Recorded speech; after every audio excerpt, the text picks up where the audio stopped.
WhatsApp guys, welcome back once again. दोस्तों, आज की कहानी जो एक्सप्लेन करने जा रहे हैं उसका नाम है द बीच। ये कहानी असल में एक अमेरिकन टूरिस्ट की है जिसका नाम है स्मिथ, जो कुछ एडवेंचर जगहों पर जाने के शौकीन है। और इस बार उसने थाईलैंड का एक बीच को चुना है जहाँ के कुछ ही हिस्सों तक टूरिस्ट और आम लोगों का आने जाने की इजाज़त है। उसके आगे अगर वो गया तो उन्हें वहाँ कुछ ऐसी चीज़ों का सामना करना पड़ जाएगा जिसे आज तक ना तो गाँव वालों ने देखा है और ना ही उस जगह पर आने वाले टूरिस्ट ने। कोई उसके बारे में नहीं जानता। खैर, अब स्मिथ उस जगह पर पहुंचता है, लेकिन किसी आलीशान फ्लाइट से नहीं बल्कि एक आम आदमी की तरह, लोकल की तरह। उसे ऐसे ही ट्रैवल करना पसंद है। जहां भी वो जाता है वहां के लोगों के साथ घुलना मिलना, उनके कल्चर को पसंद करना, उसके बारे में और जानकारी इकट्ठा करना उसे अच्छा लगता है। इसीलिए वो यहाँ पर आया है क्योंकि उसने इसी बीच के बारे में बहुत कुछ सुना है। शाम ढलने के बाद अपने होटल में जाता है, लेकिन वहाँ उसे गेट खोल नहीं रहा था, इसलिए वो कोशिश करता है। तभी एक लड़की आती है जिसका नाम था एली। अब स्मिथ उसे देखकर उसकी खूबसूरती में खो जाता है और यहाँ एली उसका गेट को खोल देती है, लेकिन वो उसके आगे कुछ और सोच पाता कि तभी वहाँ उसका बॉयफ्रेंड जॉनी आ जाता है। ये देखकर उसका दिल टूट जाता है और उसी टूटे हुए दिल को लेकर वो सीने चला जाता है। लेकिन न जाने कहाँ से एक आदमी उसकी ऊपर वाली खिड़की को खोलकर उसमें से झांकने लगता है। दरअसल वो उसे सिगरेट मांग रहा था, लेकिन स्मिथ गुस्से में मना कर देता है। तो वो आदमी कहता है कि गुस्सा मत करो, मैं तुम्हें कुछ बताने यहाँ पर आया हूँ। मुझे कहीं से पता चला है कि तुम काफ़ी एडवेंचर्स जगहों पर घूम चुके हो, लेकिन क्या तुम्हें पता है कि यहाँ पर एक ऐसी जगह है जहाँ पर हर कोई पहुँच नहीं पाता, और वो आइलैंड किसी जन्नत से कम नहीं है। स्मिथ को उसकी बातों में इंटरेस्ट आने लगता है, लेकिन वो ऐसा शो करता है कि वो इंटरेस्टेड नहीं है। इसके बाद वो उसे कुछ और बातें बताता है। वो कहता है कि वो जगह दुनिया की ऐसी गिनी चुनी जगहों में से एक है जहाँ का पानी पूरा नीला है। मैं कई सालों पहले वहाँ गया था, लेकिन कुछ कारणों की वजह से मुझे वहाँ से बाहर कर दिया गया। लेकिन वहाँ पे मेरे साथ गए हुए लोग अभी भी रह रहे हैं, क्योंकि जो भी वहाँ एक बार पहुँच जाता है वो वहीं का होकर रह जाता है। उसका वापस आने का कभी मन ही नहीं करता।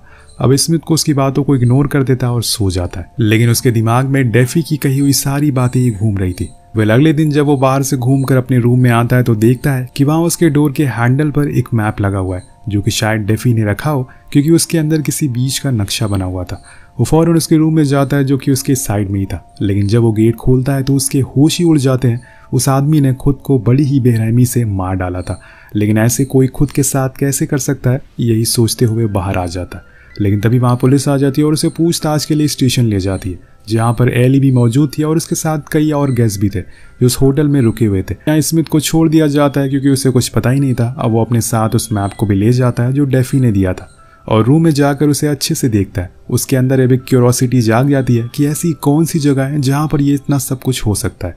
उसे एक बार तो ऐसी जगह ज़रूर जाना चाहिए, पर वो अकेले वहाँ जा नहीं सकता। इसलिए वो एली और उसका बॉयफ्रेंड जॉनी को अप्रोच करता है और उसे भी वही बातें बताता है उस आइलैंड के बारे में जो उस रात डेफी ने उसे बताई थी, और उसमें कुछ और चीज़ों को ऐड कर देता है जिससे कि वो दोनों मान जाए। उसकी बातें सुनकर वो दोनों तुरंत ही मान जाते हैं, पर इस जगह के बारे में स्मिथ ज़्यादा कुछ नहीं जानता। इसलिए वो जॉनी से कहता है कि तुम ट्रांसपोर्टेशन को देख लो, बाकी मैं संभाल लूँगा। अब वो मान जाता और फिर अगले दिन ये लोग निकल जाते हैं। लेकिन वहाँ पहुँचना इतना आसान नहीं था। ये पहले तो एक दूसरे बीच पर रुकते हैं जहाँ इन्हें एक दिन रुकना होगा, क्योंकि यहाँ से उस आइलैंड पर जाने वाली बोट कल सुबह निकलेगी। इसलिए सभी अपने रूम बुक कर लेते हैं। लेकिन रात में जब स्मिथ अपने रूम में आता है तो वो अपनी कीज को खो देता है, और इस बात से उसे खुद पर बहुत गुस्सा आता है, क्योंकि ये उसका हर बारी का हो चुका था। उसे ऐसे परेशान देखकर उसके साइड वाले रूम के दो लड़के उसे अपने साथ बैठने के लिए इनवाइट करते हैं। अब काफ़ी देर उनकी बातें चलती रहती है। रिचर्ड, जो कि उन्हीं में से एक लड़का था, वो स्मिथ को बताता है कि मुझे यहाँ पर आए हुए 2 दिन हो गए और मैं तब से एक आइलैंड के बारे में सभी के मुंह से सुन रहा हूँ। लोगों का कहना है कि वो जगह किसी जन्नत से कम नहीं है और वहाँ का पानी पूरा नीला है। अगर मुझे वहाँ जाने का रास्ता मिल जाए तो मैं सबसे पहले वहाँ जाऊँ और किसी को उस जगह के बारे में ना बताऊँ। इसमें समझ जाता है कि ये लोग इस जगह के बारे में बात कर रहे हैं, इसलिए वो मुस्कुरा कर बात को टाल देता है। नेक्स्ट डे इनकी बोट को जाने का टाइम आ गया था, लेकिन यहाँ स्मिथ उस मैप की एक कॉपी बनाता है और रिचर्ड के रूम के नीचे डाल देता है। उसने ऐसा इसलिए किया ताकि किसी को पता रहे कि वो लोग कहाँ जा रहे हैं, और अगर वो दोनों भी वहाँ आना चाहें तो आ सकते, पर अपनी जिम्मेदारी पे आए, क्योंकि उसके पास इतने पैसे नहीं है कि वो औरों को वहाँ ले जा सकता है। अब ये तीनों उस आइलैंड के पास में ही एक बीच पर उतर जाते हैं, क्योंकि कोई भी बोट वहाँ जाने को राजी नहीं थी। लेकिन इन्हें दिक्कत लेने की ज़रूरत नहीं है, क्योंकि वो जगह यहाँ से बस 1 किलोमीटर की दूरी पर है। इसलिए तीनों डिसाइड करते हैं कि ये स्विम करके वहाँ तक जाएंगे, जिसके लिए इन्होंने लाइफ जैकेट पहन ली थी। और अब ये निकल पड़ते हैं, लेकिन इन्हें जिस जगह पर जाना है वो अभी थोड़ी दूरी पर है, और उससे पहले इनका सामना घनी झाड़ियों से होता है, जिसे काटते पीटते ये लोग एक ऐसी जगह पहुँच जाते हैं जिसे देखकर इनकी आंखें खुली की खुली रह जाती है। वहाँ असल में गांजे की खेती हो रही थी। स्मिथ की नज़र वहाँ पर बैठे एक पालतू बंदर पर पड़ती है जिसके नीचे उसका मालिक बैठा हुआ था। अब वो उसके हाथ में बंदूक भी देखता है। वो बंदर इन लोगों को देख लेता है, इसलिए वो अपने मालिक को उठा देता है। लेकिन स्मिथ फौरन उन दोनों को लेकर खेत में छुप जाता है, इससे पहले कि वो आदमी नहीं देख पाता। लेकिन थोड़ी देर में वो आदमी ने देख लेता है और अपने और आदमियों को बुला लेता है, इसलिए अब ये फौरन वहाँ से तेजी से भागना शुरू कर देते हैं। लेकिन इन्हें लेट कर ही भागना होगा, क्योंकि अगर ये खड़े हुए तो वो इन्हें गोली मार देंगे। अब थोड़ी दूर भागने के बाद आखिर में इनका रास्ता खत्म हो जाता है, क्योंकि सामने एक बहुत ही बड़ा झरना था जिसमें कूदने का मतलब था मौत, क्योंकि इन तीनों को उसकी गहराई का कोई अंदाजा नहीं था। अगर ये कूद गया और नीचे पानी कम हुआ, फिर नीचे सतह पर पत्थर हुआ, तो ये वहीं मारे जाएंगे।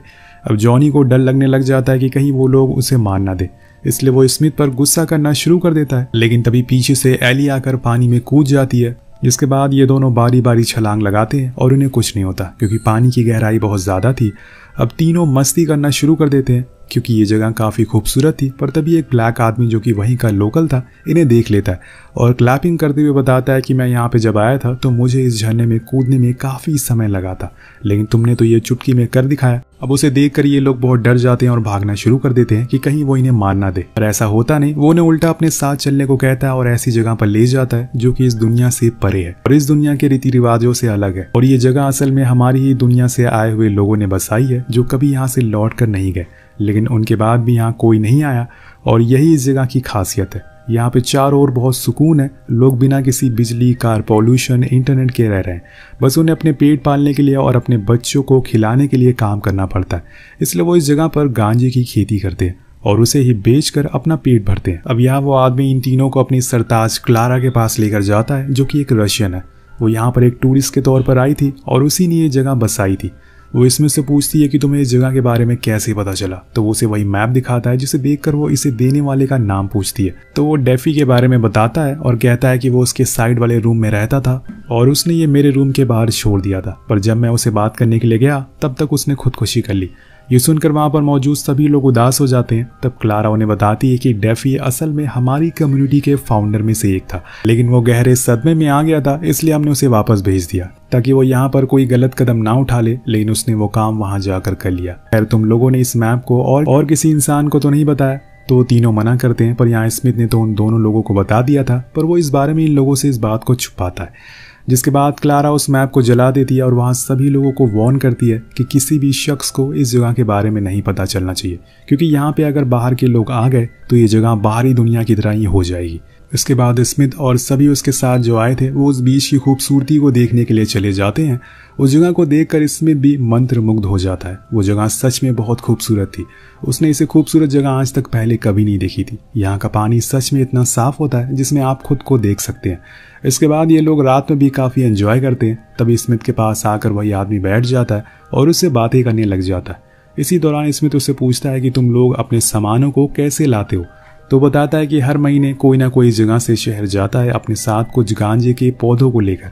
वहां जाकर हम उसे बेच देते हैं और उन्हीं पैसों से वो सामान लेकर आते हैं। यानी कि इन्होंने वो खेती इसीलिए कर रखी है।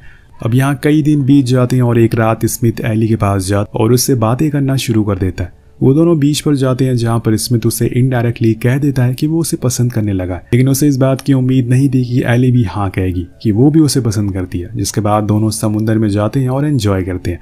अब सुबह होने पर जॉनी को इस बारे में पता चल जाता है कि एली स्मिथ के करीब आई थी, इसलिए वो स्मिथ से लड़ाई कर लेता और एली से ब्रेकअप भी। अब यहाँ पर एली अब स्मिथ के साथ ही रहने लग गई थी। धीरे धीरे दिन बीतने लगते हैं और एक दिन दोपहर में बारिश होने लगती है। सभी लोग मछलियां पकड़ने के लिए बारिश रुकने का वेट कर रहे थे, लेकिन तभी स्मिथ समुद्र में कूद जाता है। जब वो ऊपर सतह पर आता है तो वो नोटिस करता है कि सभी लोग उसके पास भागते हुए आ रहे हैं और हाथ हिला रहे हैं। उन्हें देखकर वो कुछ समझ नहीं पाता, पर तभी उसकी नज़र पीछे पड़ती है, जहाँ पर एक शार्क उसकी तरफ आ रही थी। उसे देखकर वो डर जाता और भागना शुरू कर देता, पर आखिर में हार मान जाता है, क्योंकि अब शायद उसकी मौत तय है। लेकिन कुछ देर बाद न जाने उसे क्या हो जाता है, वो फिर से हिम्मत बढ़ाता है। जो चाकू उसके पास था वो उसे शार्क को मार देता है।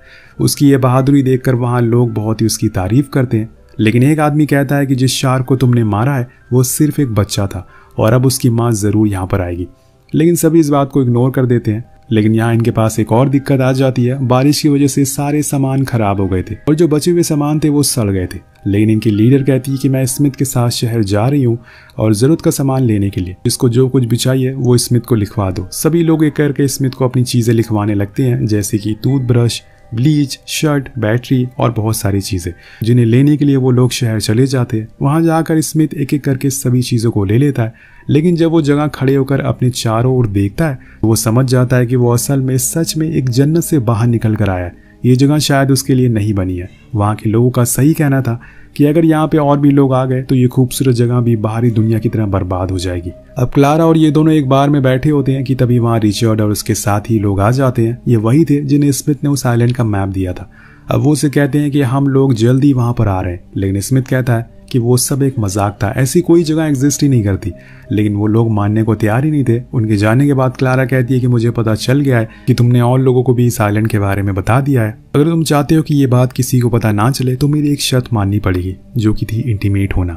अब स्मिथ हाँ कर देता और अगले दिन वो लोग सारा सामान लेकर आइलैंड पर पहुंच जाते हैं। अब सभी लोग इस बीच पर खूब मजे कर रहे थे, किसी को भी कोई बात की टेंशन नहीं थी। लेकिन एक दिन इनके दो लोगों पर शार्क हमला कर देती है और जब ये मंजर स्मिथ देखता है तो बहुत ही ज्यादा डर जाता है और भागते हुए दूसरे आदमी के पास जाता है जो कि डर के मारे तड़प रहा था, लेकिन उसे बचाने के लिए कोई भी मौजूद वहां नहीं था। जिसके पैर को आधा शार्क ने खा लिया था वो डॉक्टर के पास चलने को कहता है, लेकिन तब तक बहुत देर हो जाएगी और क्लारा चाहती नहीं है कि यहाँ पर कोई डॉक्टर आए और इसीलिए वो उसे कई दिन तक ऐसी छोड़ देती है। वो दर्द के मारे चिल्लाता रहता है। तब जाकर एक आदमी कहता है कि हमें इसे जंगल में छोड़ देना चाहिए, इसकी आवाज़ें हमें और डीमोटिवेट कर रही है, परेशान कर रही है, हमारे हौसलों को तोड़ रही है। अब ये लोग उसे वही जंगल के बीच ले जाकर छोड़ देते हैं। लेकिन ये बात जॉनी को बहुत अजीब लगती है कि ये आदमी एक समय पर हमारा ही साथी था और आज उसे हमारी ज़रूरत है, तो इन लोगों ने उसे जंगल में छोड़ दिया। इसलिए वो उसके पास ही रहने का डिसाइड करता है। अब सुबह में जब स्मिथ सो रहा होता है तब उसे सपने में डेफी की मौत का मंजर आता है। उसके पास अचानक से क्लारा आती है और उसे बीच के साइड में ले जाती है, जहाँ वो उसे दूसरे आइलैंड पर खड़े कुछ लोगों को दिखाती है जिनके हाथ में एक मैप था जिसके बारे में स्मिथ ने ही उन्हें बताया था। अब वो कहता है कि उसने तो बस उन्हें बातों बातों में ऐसे ही मजाक किया था, लेकिन अब क्लारा उसके इस झूठ को पकड़ लेती है और उसे वहीं रुकने को कहती है ताकि जब वो यहाँ पर आए तो वो उन्हें कैसे भी करके यहाँ से वापस भेज सके। अब कई दिन बीत जाते हैं लेकिन अभी तक वो लोग इस एरिया में नहीं आए थे। इधर स्मिथ जैसे तैसे करके अपने दिन गुजार रहा था। एक रात उसके पास सैली आती है जो उसे थप्पड़ मारती है और बताती है कि क्लारा ने सभी को तुम्हारे और इसके बीच में जो शहर में हुआ था वो बता दिया और तुमने जो मैप दिया है उसके बारे में भी, इसलिए तुम्हें अब यहीं पर रहना होगा। अब यहाँ दोस्तों स्मिथ अकेला पड़ चुका था। वो ना तो अपने लोगों के पास जा सकता था और ना ही शहर की ओर। उसे अब कई अजीब अजीब से विजन आना शुरू हो जाते हैं और वो ऐसे ही जंगल में खुद को एक गेम के अंदर फंसा हुआ पाता है। जब उसे भूख लगती है तो वो कुछ कीड़ों को पकड़कर खा लेता है, पर एक दिन वो देखता है कि वो जो लोग थे वो इस टापू पर आ रहे हैं। तब वो फौरन उनके पास जाता है और उन्हें वार्न करने की कोशिश करता है, लेकिन तब तक वो लोग उस खेत के अंदर घुस गए थे और वैसे ही सेम एक्साइटेड होते हुए जैसे स्मिथ और उसके दोस्त आए थे। लेकिन इनकी किस्मत उतनी अच्छी नहीं थी, इन्हें वो स्मगलर देख लेते हैं। अब वो लड़के इन्हें पैसे देकर आकर्षित करते हैं, लेकिन तभी एक आदमी उन सभी लोगों को गोली मार देता है क्योंकि यहाँ पर किसी को बाहरी इंसान का आना मना था। ये सब स्मिथ देख लेता और वो डर कर भागना शुरू करता है, लेकिन उसे भी एक आदमी देख लेता है और उसके पीछे पड़ जाता है, पर उस तक पहुंच नहीं पाता। अब यहाँ से वो फौरन एली के पास जाता है जो उसे लेकर जॉनी के पास जाती है और उन्हें बताता है कि हमारी वजह से यहाँ पर कई लोग आ रहे हैं। अभी 4 लोग आए थे जिन्हें मार दिया गया है, इसलिए हमें यहाँ से फौरन भागना होगा। अब यहाँ जॉनी उस आदमी को सॉरी बोलता है जो कि यहाँ पर जख्मी था और उसका वहीं दम घोट कर मार देता है ताकि वो कम से कम दर्द से तो ना मरे। जिसके बाद वो तीनों भागना शुरू कर देते हैं, लेकिन इतने में स्मिथ के पीछे से कोई हमला करता है जिससे वो वहीं गिर जाता है। जब उसकी आंख खुलती है तो वो खुद को उसी आइलैंड पर पाता है। उसके सामने वही लोग थे जिसके साथ वो इतने दिन से रह रहा था, लेकिन यहाँ पर वो स्मगलर का लीडर भी होता है। वो कहता है कि अब यहाँ पर और भी लोग आ रहे हैं और हमारी डील हुई थी कि कोई भी नया आदमी यहाँ पर नहीं आएगा। बेसिकली क्लारा ने पहले इस आदमी से डील करी थी कि वो अकेले यहाँ पर रहना चाहती है, लेकिन अब हालात बिगड़ रहे हैं। वो डीलर कहता है कि मैंने तुम्हें मना किया था, लेकिन अब तुम यहाँ से चले जाओ या फिर मेरे हाथों से मारे जाओ। लेकिन यहाँ क्लारा कहती है कि ये सब स्मिथ की वजह से हो रहा है। तो वो लीडर क्लारा को एक बंदूक देता है जिसमें एक ही गोली थी। वो उसे स्मिथ पर चलाने को कहता है, लेकिन यहाँ ये चीज़ के लिए सभी लोग क्लारा को मना करते हैं क्योंकि स्मिथ उन्हीं के बीच का आदमी है, उनका दोस्त है और ऐसे कैसे वो उसे मार सकती है। लेकिन क्लारा को यहाँ पर रहना था क्योंकि यहाँ पर उसकी पावर थी, वो यहाँ की लीडर थी, इसलिए वो गोली चला देती है। लेकिन स्मिथ मरता नहीं क्योंकि वो चेम्बर खाली था जिसका ट्रिगर क्लारा ने प्रेस किया था। अब यहाँ क्लारा की हरकत को देखकर सभी लोग उससे बहुत नाराज हो जाते हैं, नाखुश हो जाते हैं। उनका भरोसा उसके ऊपर से उठ गया था, इसलिए सभी लोग वहाँ से जाने लगते हैं। क्लारा बहुत कोशिश करती है कि वो उन्हें रोक ले, लेकिन वो नहीं रुकने वाले थे और बिना प्रजा के राजा किसी काम का नहीं है, इसलिए क्लारा वहीं बैठकर रोने लगती है। जो शहर उसने बसाया था अब वो उजड़ रहा है। यहाँ सभी लोग अपने सामानों को लेकर शहर आ जाते हैं। 1 साल बाद हम स्मिथ को देखते हैं जो अपनी ज़िंदगी में वापस आ चुका है।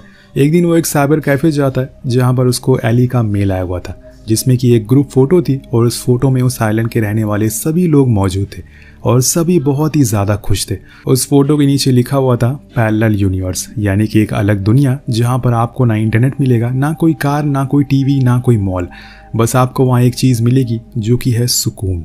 असल में इस कहानी में हमें ये 2 दुनिया दिखाने की कोशिश की गई है। तो आप कहाँ रहना पसंद करेंगे, विदाउट इंटरनेट, इलेक्ट्रिसिटी इस आइलैंड पर, या फिर सारी फैसिलिटीज़ के साथ शहर में, पॉल्यूशन वाली दुनिया में?